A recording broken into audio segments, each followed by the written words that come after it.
Assalamualaikum warahmatullahi wabarakatuh. Ketemu lagi sama aku Hanifa. Apa kabar guys? Semoga kalian selalu sehat, baik-baik aja kayak biasa, dan semangat terus ya. Untuk kalian yang baru pertama kali nonton, aku upload video baru setiap hari Selasa, Kamis, dan Sabtu jam 8 malam. Jadi stay tune, jangan lupa nonton. Oke teman-teman, sebelumnya aku minta maaf dulu kalau suara aku rada bindeng karena kebetulan aku lagi pilek dan agak sedikit radang ya teman-teman. Cuma emang udah mendingan sih, udah minum obat juga. Cuma ya masih suaranya masih agak bindeng aja sedikit gitu. Semoga nggak mengganggu ya guys. Kasus hari ini, wow, bener-bener nggak masuk akal sih, saking kejam dan sadisnya gitu ya teman-teman. Seorang ibu hamil tiba-tiba suatu hari menghilang dan ditemukan dalam kondisi yang sangat mengenaskan. Apa yang terjadi sama dia ini bener-bener bikin pengen nangis loh guys. Kalian juga nanti kalau udah dengar pasti nggak nyangka deh. Keluarga wanita ini mencurigai suaminya sebagai pelaku. Kira-kira perkiraan mereka bener nggak ya? Dan kenapa sih mereka bisa sampai berpikir begitu? Apa yang sebenarnya terjadi sama wanita ini sih?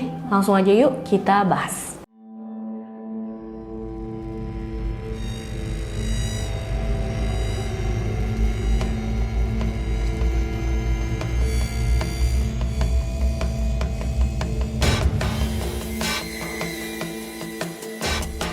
Cerita hari ini tentang seorang wanita bernama Marlene Ochoa Lopez. Dia adalah anak dari pasangan yang bernama Arnulfo Ochoa dan Raquel Urios Teguy. Dia lahir pada tanggal 16 November tahun 1999 di Meksiko. Nah, suatu hari ayah Marlene yang bernama Arnulfo datanglah ke Amerika Serikat. Dia mencari pekerjaan yang baik di sana dengan gaji yang lumayan supaya akhirnya dia bisa memberikan kehidupan yang lebih baik juga gitu kan buat keluarganya. Dan dia berhasil guys, setelah dapat pekerjaan yang baik dan kayaknya udah bisa nih ya hidup di Amerika dengan kehidupan yang lebih baik. Arnulfo balik lagi ke Meksiko dan menjemput istri juga anak-anaknya, dibawalah ke Amerika. Mereka akhirnya tinggal di sana. Mereka saat itu tinggal di Chicago, Illinois, Amerika Serikat. Kota Chicago memang sangat terkenal dan menjadi kota terpadat ketiga di Amerika Serikat guys. Populasi penduduknya itu sekitar 2,7 juta orang. Chicago sangat menarik perhatian pengunjung di seluruh dunia karena terkenal memiliki budaya, hiburan, dan juga banyak kesempatan pendidikan guys di sana. Banyak banget universitas yang ada di sana dan mahasiswanya pun berasal bukan cuma dari dalam Amerika aja tapi juga dari luar negeri guys. Pada saat Marlene dan keluarganya pindah ke Amerika Serikat, kehidupan mereka baik-baik aja, berjalan lancar, harmonis. Mereka juga saling support, punya kehidupan yang lebih baik dari sebelumnya di Meksiko. Marlene punya cita-cita sebagai perancang busana terkenal.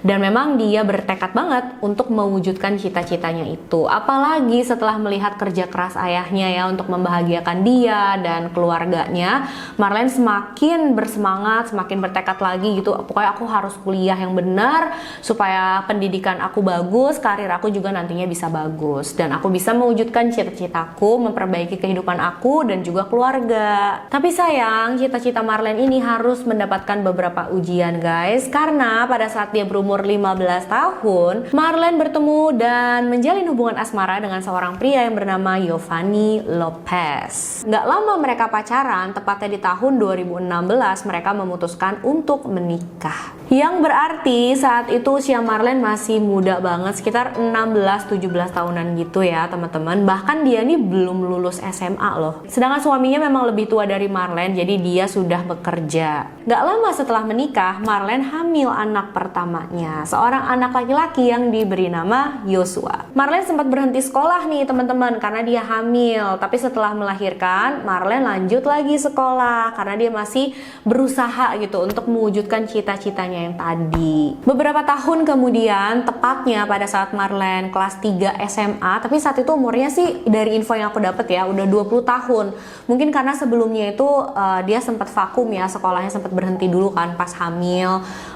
Jadi ya agak telat gitu guys lulus SMA-nya. Dan di umurnya yang 20 tahun, dia masih sekolah kelas 3 SMA itu, Marlene hamil anak keduanya.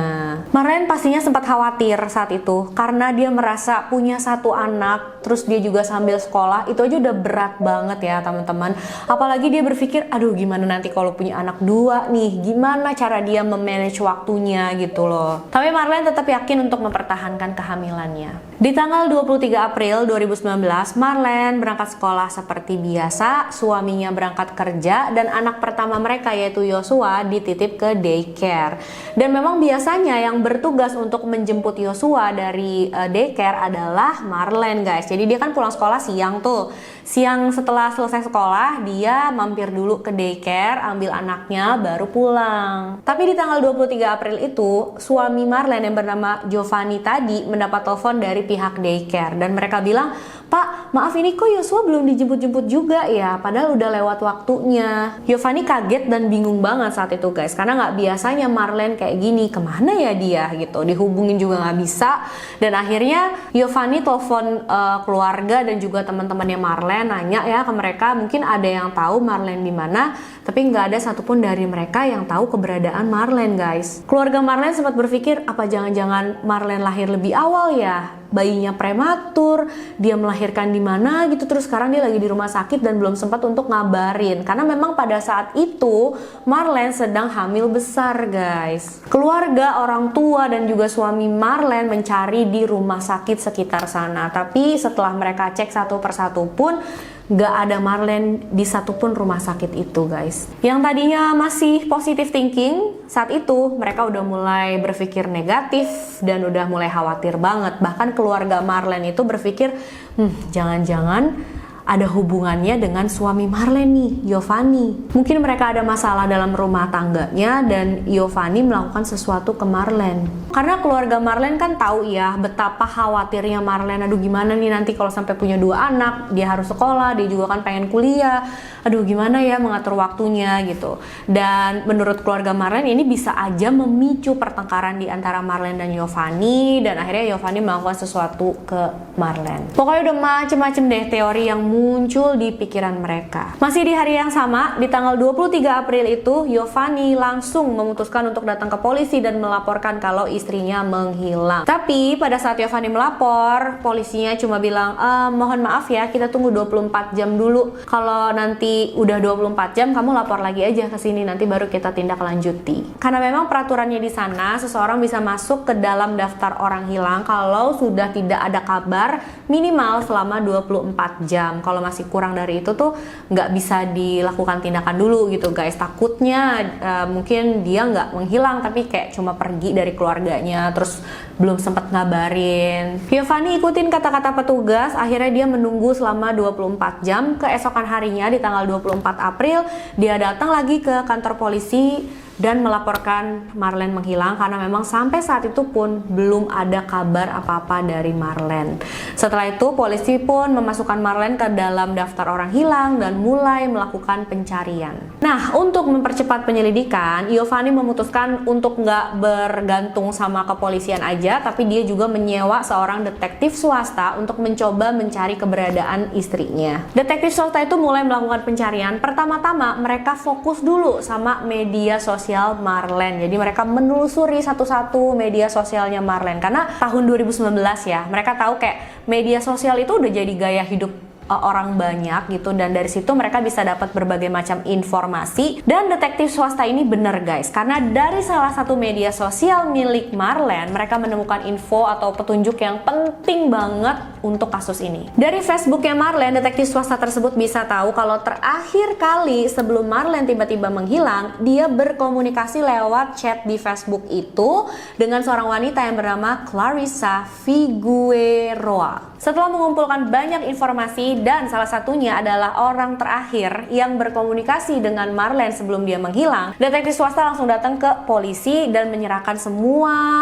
info yang mereka dapat itu. Nih Pak gitu, tentang kehilangannya Marlene, ini kami menemukan macam-macam informasi ini, silahkan Pak. Tapi polisinya itu kayak nggak menindaklanjuti info ini dengan benar ya guys, karena mereka cuma bilang oke nanti kita cek. tapi nggak ada tindakan apapun yang mereka lakukan. Sampai akhirnya salah satu teman Marlene datang ke polisi dan dia langsung nunjukin bukti chat antara Marlene dan Clarissa ini ya guys. Jadi kayak langsung diliatin gitu dari handphone, Facebooknya, chatnya si Clarissa sama Marlene ini. Dan karena itulah polisi baru menindaklanjuti, mereka datang ke rumahnya Clarissa untuk bertanya-tanya. Petugas bisa tahu alamat rumah Clarissa juga dari Facebook ya guys. Sampai di rumah Clarissa ternyata cuma ada anak perempuan Clarissa yang bernama Desire. Dan akhirnya petugas polisi tanyakan sama Desire ini, kamu pernah lihat nggak seorang remaja yang lagi hamil besar bernama Marlene Ochoa? Desire bilang, oh maaf pak, saya nggak kenal sama wanita itu. Dan ditanya lagi sama petugas, terus kalau ibu kamu, Clarissa, dia kemana? Dan Desire jawab, dia lagi nggak ada di rumah pak, karena ibu saya di rumah sakit sedang melahirkan. Setelah dapat informasi itu, petugas langsung meninggalkan rumah Clarissa dan menuju ke rumah sakit. Nah, pas menuju ke rumah sakit, di tengah jalan petugas menemukan mobil milik Marlene. Dan itu jaraknya cuma beberapa blok aja dari rumahnya Clarissa. Dan ini pastinya membuat petugas curiga ya. Sampai di rumah sakit, petugas langsung minta sampel DNA anak Clarissa yang katanya baru habis dilahirin tuh guys. Tapi saat itu karena kondisinya nggak stabil, jadi dia sedang ada di NICU. Karena sayangnya bayinya itu mengalami kerusakan otak. Sampel DNA bayi tersebut dicocokin lah sama petugas dengan DNA-nya Clarissa. Karena kan mereka memang udah curiga nih teman-teman. Dan ternyata kecurigaannya petugas polisi itu benar. Bayi tersebut bukanlah anak kandungnya Clarissa. DNA mereka nggak cocok guys. Petugas inisiatif deh mencocokkan DNA bayi tersebut dengan DNA suami Marlene yang bernama Giovanni tadi guys. Dan hasilnya DNA mereka berdua cocok. Yang artinya bayi tersebut bukanlah bayi Clarissa tapi bayinya Marlene dan Giovanni. Pada tanggal 14 Mei 2019, sekitar 3 minggu setelah Marlene menghilang, petugas polisi membawa surat izin penggeledahan dan datang lagi lah ke rumah Clarissa. Pada saat petugas datang, mereka memergoki pacar Clarissa yang bernama Peter Bodak sedang membersihkan karpet yang ada di dalam rumah dengan menggunakan pemutih dan juga selang air. Waduh. Mereka juga menemukan beberapa bercak darah di lantai dan yang paling parahnya ya teman-teman, mereka menemukan mayat di dalam tong sampah di belakang rumah Clarissa. Dan setelah menemukan jasad tersebut, mereka pun menelpon keluarga Marlene untuk datang dan mengidentifikasi apakah ini jasad Marlene. Setelah melihat jasadnya, pihak keluarga mengkonfirmasi bahwa yes, itu adalah Marlene. Parah banget ya teman-teman. Pasti kalian penasaran kan, apa sih sebenarnya yang terjadi kepada Marlene? Kenapa bayinya bisa ada sama Clarissa? Nah, untuk tahu semua itu, kita bahas dulu yuk sedikit background dari Clarissa dan keluarganya. Clarissa Figueroa adalah seorang wanita berumur 46 tahun, rumahnya nggak jauh dari rumah Marlene. Dia ini seorang ibu tunggal yang punya 2 orang anak, satu anak perempuan yang bernama Desire pada saat kejadian umurnya 24 tahun, dan satu anak laki-laki bernama Javier yang sayangnya pada saat kejadian Javier itu udah meninggal guys. Jadi dia meninggal di usia 26 tahun pada tahun 2017. Sedangkan untuk suami Clarissa ini aku nggak dapat info pastinya dia kemana, apakah dia meninggal dunia ataukah dia dan Clarissa bercerai. Yang jelas pada saat anak laki-lakinya bernama Javier tadi meninggal dunia, Clarissa itu sempat mengalami depresi dan juga gangguan pada mentalnya. Nah, pada saat kejadian, Clarissa ini sudah menjalin hubungan lagi dengan seorang pria yang bernama Peter Bodak tadi yang umurnya tuh 40 tahun guys. Setahun setelah anaknya meninggal, tepatnya di tahun 2018, Clarissa mengupload sebuah foto USG ke Facebooknya dan dia mengklaim, oh saya sedang hamil dan ini adalah anak saya dengan pacar saya yang bernama Peter Bodak. Pada tanggal 5 Februari 2018, Clarissa juga mengupload satu foto ke Facebooknya. Jadi di foto itu dia kayak udah mendekorasi kamar untuk bayinya, dimana di atas box bayinya itu dia udah tulis nama anaknya, Sander. Beberapa teman Clarissa itu sempat kaget pas tahu dia hamil lagi, karena sebelumnya Clarissa itu sempat cerita ya sama mereka kalau Clarissa sudah menjalani operasi di rahimnya dan itu bikin dia nggak bisa hamil lagi guys. Makanya pada saat Clarissa announce kalau dia hamil, teman-temannya tuh kaget banget loh. Kok bisa? Katanya aku udah operasi rahim nggak bisa hamil lagi. Pada saat ditanya, alasan Clarissa tuh kayak gini guys. Pada saat saya menjalani operasi usus buntu, pengikatan rahim saya itu harus dilepas dan mereka malah lupa pasang lagi. Jadi setahun kemudian saya hamil. Itu alasan yang aneh banget ya teman-teman. Kayak masa sih dokter bisa seceroboh itu? Dan orang-orang yang dengar alasan Clarissa ini pun ya kayak setengah percaya, setengah enggak gitu ya. Mereka sampai bilang, oh ya Clarissa, kalau emang kayak gitu kejadiannya, kayak kamu harus menuntut dokter itu deh. Walaupun kami juga ikut seneng sih kamu hamil, kamu mau punya anak. Cuma kalau memang kayak gitu dokternya, aduh itu dokter parah banget gitu. Jangan sampai ada korban lagi. Mendingan kamu tuntut deh dia deh, laporin deh ke polisi. Tapi pastinya ya Clarissa nggak melakukan hal itu guys. Nah Clarissa juga join sebuah grup di Facebook yang bernama Help a Sister Out. Jadi grup ini berisi ibu-ibu yang sudah menikah dan sudah punya anak. Mereka di sana berbagi pengalaman, membantu satu sama lain dalam bentuk support, berbagi kebaikan. Yang ternyata Marlene juga ikutan sama grup FB ini guys. Niatnya sih Marlene itu mau belajar dari ibu-ibu yang sudah berpengalaman di grup itu. Di grup ini juga lah Marlene dan Clarissa kenalan dan mulai dekat. Awalnya pada tanggal 5 Maret 2019 Clarissa posting ke grup FB itu dan dia bilang kayak gini, siapa ya yang perkiraan lahirnya di bulan Mei. Jadi Clarissa nih kayak pengen lungsurin atau kasihin baju-baju bekas bayinya dulu gitu guys. Melihat postingan ini Marlene langsung merespon. Dia bilang, aku perkiraan lahir di tanggal 10 Mei dan kebetulan sekarang aku masih sekolah, jadi aku belum bisa bekerja, aku belum bisa beli barang-barang untuk bayi aku karena memang aku sedang kekurangan uang. Clarissa jawab, oke nih aku punya banyak kok barang-barang untuk bayi kamu, langsung aja ambil ke rumah aku ya. Dan di kolom komentar itu Clarissa juga membagikan alamat rumahnya. Habis itu mereka lanjut melakukan chat pribadi. Mereka janjian dan akhirnya pada tanggal 1 April 2019 Marlene datanglah ke rumah Clarissa untuk mengambil baju-baju bayi yang dijanjikan itu. Marlene berhasil mendapatkan beberapa baju bayi memang dia sangat-sangat butuhkan. Pastinya dia senang banget ya karena saat itu ya memang dia lagi kekurangan uang juga. Semuanya berjalan lancar di hari itu. Beberapa minggu kemudian, tepatnya di tanggal 22 April, Marlene posting kayak gini di Facebooknya. Dia bilang, apakah ada yang menjual, berdagang, atau menyumbangkan double stroller yang udah nggak dipakai? Jadi double stroller tuh kayak satu stroller yang bisa untuk dua anak gitu guys. Saya butuh stroller untuk anak saya yang akan lahir dan anak saya berumur 2 tahun. Clarissa komen di postingannya Marlene ini. Dia bilang, oh aku punya kok double stroller untuk kamu dan ada beberapa baju bayi lagi yang bisa kamu ambil kalau kamu mau. Karena sebelumnya Marlene juga sudah sempat dapat beberapa barang dari Clarissa ya, pastinya dia udah percaya ya saat itu sama Clarissa dan dia ngerasa oh mau ngasih lagi ya, senang banget, dengan senang hati dia mau terima. Akhirnya ya Marlene bilang oke aku mau, kapan aku bisa ambil. Besoknya di tanggal 23 April di hari kejadian Marlene tiba-tiba menghilang itu ya guys, dia datang ke rumah Clarissa. Ternyata pas pulang sekolah dia nggak langsung jemput anaknya di daycare. Niatnya si Marlene ini mau mampir dulu ke tempat Clarissa, ambil strollernya, ambil baju-baju bayi yang mau dikasih itu. Habis itu dia langsung jemput anaknya di daycare dan pulang ke rumah. Tapi rencananya itu nggak berjalan lancar. Karena hari itu Marlene justru harus kehilangan nyawanya. Ternyata Clarissa ini memang udah punya niat jahat ke Marlene sejak dia datang ke rumahnya Clarissa di tanggal 1 April.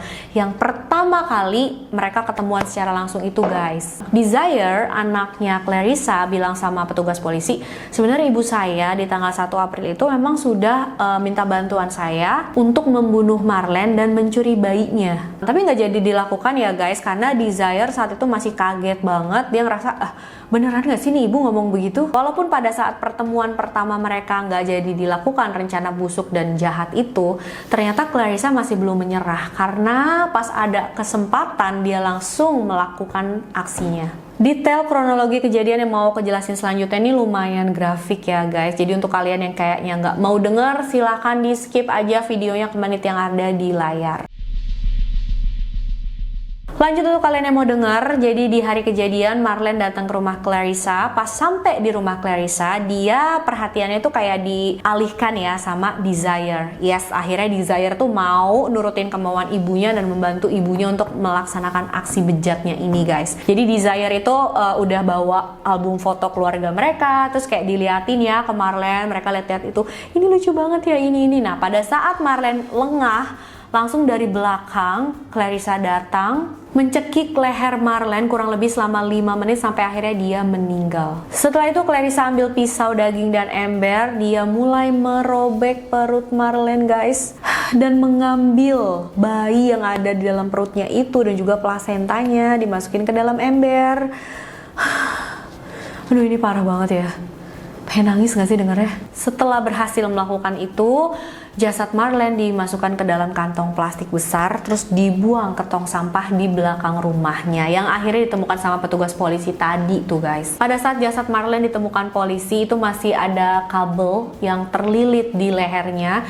Jadi ternyata Clarissa itu mencekik Marlene ya bukan dengan tangan kosong, tapi dengan kabel, guys. Dan habis itu Clarissa menelpon 911. Untuk apa dia nelpon? Jadi dia minta bantuan. Pak, tolong saya baru aja melahirkan dan anak saya nggak merespon.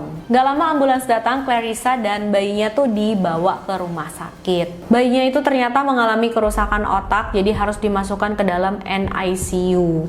Wajar banget ya teman-teman, karena dilahirkan secara paksa, bukan dilahirkan ya, diambil secara paksa dari perut ibunya tanpa bantuan medis sama sekali, dan itu belum waktunya dia lahir gitu loh. Sedangkan Clarissa diperiksa oleh perawat dan dokter di ruangan lain. Di badan Clarissa pada waktu itu memang banyak darahnya, tapi cuma di bagian tangan dan dada aja, guys. Anehnya kalau orang habis ngelahirin itu harusnya kan di bagian paha gitu, di bagian kaki itu banyak darah kan, tapi ini nggak ada, justru di bagian dada dan tangan aja. Pas dicek pun kondisi area untuk yang harusnya melahirkan itu ternyata nggak seperti orang habis melahirkan, nggak ada tanda-tanda dia habis melahirkan sama sekali. Padahal dia bilang habis melahirkan di rumah sendirian tanpa bantuan siapapun gitu ya, harusnya kan kondisinya itu yang parah banget. Tapi sayangnya staf rumah sakit yang menangani Clarissa itu memutuskan untuk diem aja. Jadi kayak, oh kamu nggak habis ngelahirin ya, oh ini berarti bukan bayi kamu, dan ya udah deh ya. Dia nggak ngelaporin kemanapun, guys,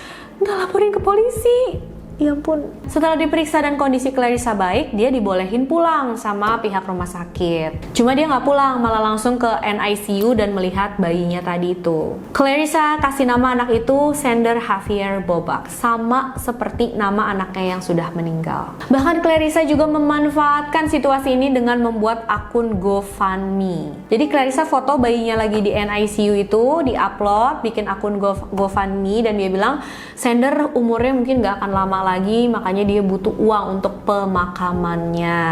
Bener-bener manusia nggak punya hati banget ya, guys. Motif Clarissa melakukan pembunuhan ini ya karena dia terobsesi dengan bayi setelah kematian anak lelakinya itu. Dia mengalami depresi, mentalnya juga terganggu, makanya dia sampai mengarang cerita, bilang ke teman-temannya dan ke orang-orang kalau dia hamil. Dia juga posting di FB untuk mencari korban. Clarissa, Desire, dan Peter Bobak akhirnya ditangkap. Untuk Clarissa dan Desire, mereka berdua didakwa atas pasal pembunuhan tingkat 1, penculikan, dan penganiayaan berat. Sedangkan Peter juga didakwa atas tuduhan menutupi pembunuhan dan menghilangkan bukti. Hukuman apa yang mereka dapat masih belum diketahui ya teman-teman, karena persidangannya itu kan di tahun 2019 akhir kemarin. Jadi ya masih berjalan sampai sekarang, apalagi pas COVID kemarin sempat ditunda kabarnya, guys.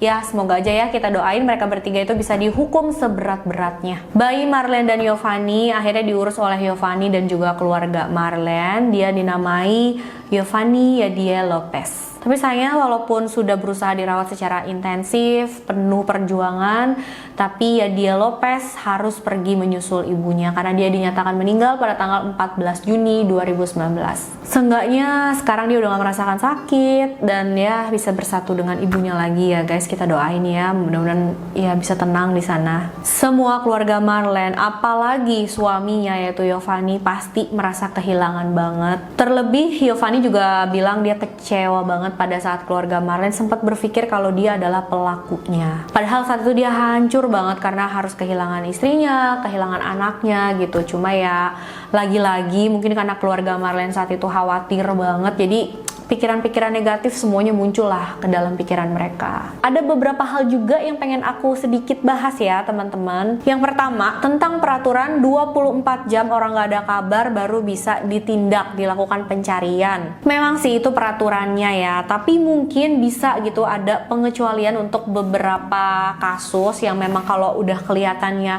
berbahaya, kelihatan memang dia ini sudah menghilang walaupun belum 24 jam gitu ya, bisalah langsung dilakukan tindakan pencarian. Karena orang hilang, misalkan dia diculik atau gimana, semakin cepat dilakukan penyelidikan semakin bagus ya guys, supaya korban-korban penculikan juga bisa ditangani secepat mungkin. Yang kedua, aku mikir kayak kok anak perempuannya Clarissa dan pacarnya itu mau aja sih bantuin Clarissa, padahal kan udah jelas-jelas itu adalah tindakan yang sangat-sangat parah gitu ya. Kalau memang Clarissa itu mentalnya terganggu, mereka berarti yang ngikutin orang yang mentalnya nggak sepenuhnya waras ya guys. Kayak kenapa mereka nggak ngelaporin ke polisi tentang rencananya Clarissa ini, atau mungkin mencegah gitu lah, ngasih tahu jangan gitu loh, tapi malah bantuin. Dan yang ketiga, menurut aku paling penting juga nih teman-teman, kok bisa-bisanya gitu loh pihak rumah sakit ngebiarin aja Clarissa pergi, mereka nggak ngelaporin ke siapa-siapa, apalagi spesifiknya ya staf yang menangani Clarissa itu ya. Pas ngecek, dia tahu Clarissa nggak ada tanda-tanda melahirkan atau tanda-tanda hamil sama sekali, tapi kok dia bawa anak yang memang baru lahir gitu, yang masih penuh dengan darah segala macam. Ini harusnya kayak emang nggak mikir ya, ini anak dari mana ya, anaknya siapa, kalau memang bukan dia yang melahirkan, nih ibunya kemana gitu kan. Harusnya kayak ada banyak pertanyaan lah, dan ini bukan hal yang sepele gitu loh teman-teman. Kok bisa-bisanya ya diem aja Clarissa dibolehin pulang begitu aja. Mereka juga nggak ngelaporin ke pihak berwajib. Dan memang kabarnya reputasi rumah sakit ini itu menurun setelah kejadian pada Clarissa ini, dan mereka sampai kayak menghentikan staf yang menangani Clarissa itu, jadi kayak dipecat lah teman-teman. Kasus ini benar-benar menyedihkan banget sih teman-teman. Marlene itu cuma seorang wanita yang pengen berusaha keras memperjuangkan cita-citanya, membahagiakan keluarganya. Dia melakukan segala macam cara, tapi di saat dia lagi berjuang kayak gini, dia malah harus mengalami hal yang tragis banget ya guys. Tetap hati-hati dimanapun kalian berada ya guys. Jangan cepat percaya sama orang yang baru kalian kenal. Jangan mau ketemuan kayak di area tertutup gitu ya. Kalau emang harus banget ketemuan, ya ketemuanlah di area yang banyak orang, kayak mungkin di restoran yang rame, di mall mungkin kayak gitu. Jadi ya nggak ada kesempatan untuk kita bisa diserang atau yang nggak membahayakan lah buat kita gitu guys. Sekarang itu banyak banget modusnya penjahat yang kayak gini, yang kayak gitu. Suzon nggak boleh, tapi waspada harus ya teman-teman. Semoga Marlene dan bayinya bisa tenang dan bahagia di sisi Tuhan. Kita doain bareng-bareng ya guys. Makasih udah nonton videonya sampai akhir. Jangan lupa komen ya kalau pendapat kalian gimana sih tentang kasus ini. Aku pengen banget denger. Sampai jumpa di video selanjutnya. Bye-bye.